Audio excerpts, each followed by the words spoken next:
Trong video nàyខ្ញុំនឹងបង្ហាញតទៅនឹងការបង្កើត Apple ID ដោយខ្លួនឯងសម្រាប់អ្នកដែលគាត់មាន iPhone ហើយប៉ុន្តែគាត់អត់ទាន់ចេះបង្កើតឬគាត់ប្រើ Apple ID របស់គេអញ្ចឹងទៅហើយការបង្កើតហ្នឹងក៏អត់ពិបាកទេដំបូងយើងអាចចូលមកកាន់ setting សិនហើយយើងក៏លេខមើល Apple ID នៅខាងលើណាតើយើងបានជាប់ account នឹងគេអត់បើជាប់យើង sign out ចេញមកហើយយើងនឹងបង្កើតឲ្យខ្លួនឯងបន្ទាប់ពីយើង sign out ហើយយើងចេញមកក្រៅវិញយើងចូលទៅកាន់ App Store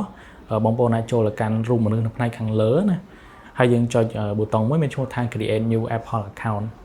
បន្ទាប់ពីយើងចុចហើយគឺវានឹង load មកផ្ទាំងមួយទៀតដែលយើងឲ្យបំពេញព័ត៌មានផ្សេងៗអញ្ចឹងក្នុងនោះដំបូងគឺយើងត្រូវការដាក់ email របស់យើងបន្ទាប់ទៀតយើងត្រូវការដាក់លេខកូដអញ្ចឹងលេខកូដគឺវាមាន2ប្រឡោះគឺយើងដាក់ឲ្យដូចគ្នាណាហើយលេខកូដខ្ញុំសូមបញ្ជាក់គឺយើងដាក់ចាប់ផ្ដើមពី8ខ្ទង់ឡើងទៅ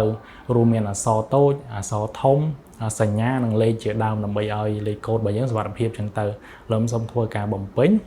ដោយសារវារើសប្រទេសខ្មែរស្រេចហើយតែបើអត់រើសទេយើងអាច select រើសប្រទេសមកអញ្ចឹងណាតែនេះវា select ស្រេចហើយកន្លែង agree to term and condition ហ្នឹងគឺយើងបើកវាមកបន្ទាប់ទៀតយើងចុចប៊ូតុង next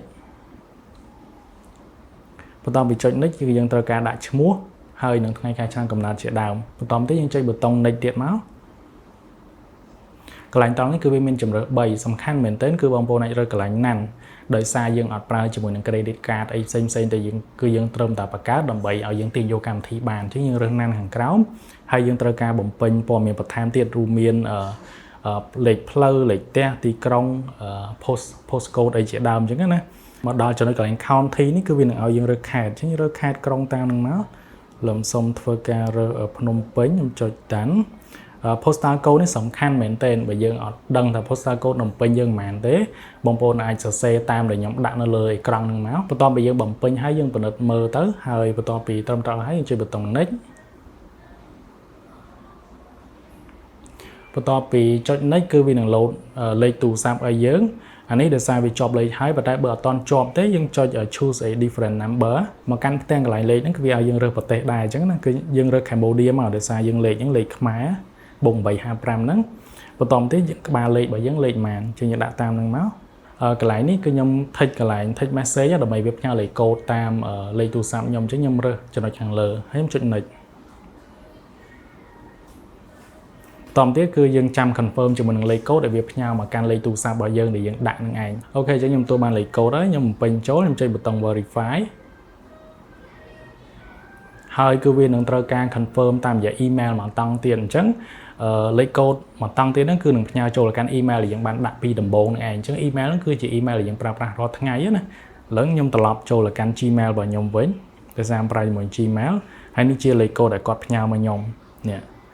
ឃើញនេះអញ្ចឹងយើង copy លេខកូដនឹងយកមកដាក់មកហើយចុងក្រោយយើងគាត់ចុចប៊ូតុង verify ជាការស្រេចអញ្ចឹង Apple ID របស់យើងហ្នឹងគឺត្រូវបានបង្កើតហើយយើងអាចទាញយកកម្មវិធីបានយ៉ាងងាយហើយយើង complete note ទុក email របស់យើងនឹងលេខកូដនឹងឯងសម្រាប់ធ្វើការប្រើប្រាស់នៅលើទូរស័ព្ទដទៃទៀតឧទាហរណ៍ថាយើងទិញទូរស័ព្ទថ្មីគឺយើងយកអា email និងលេខកូដដែលយើងបានបង្កើតឯងយកទៅដាក់វិញអញ្ចឹងណាអញ្ចឹងឥឡូវយើងចាំបងប្អូនគ្នាហើយខ្ញុំនឹង download កម្មវិធីឲ្យមើលថាពិតជា download បានមែនអត់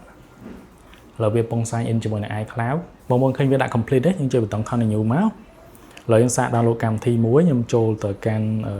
search ខ្ញុំ download កម្មវិធី Subway Surfer មួយអូខេខ្ញុំចុចប៊ូតុង get ជាមួយ Apple ID ខ្ញុំទៅបង្កើតមិញហ្នឹងខ្ញុំ double click វាមកដើម្បី confirm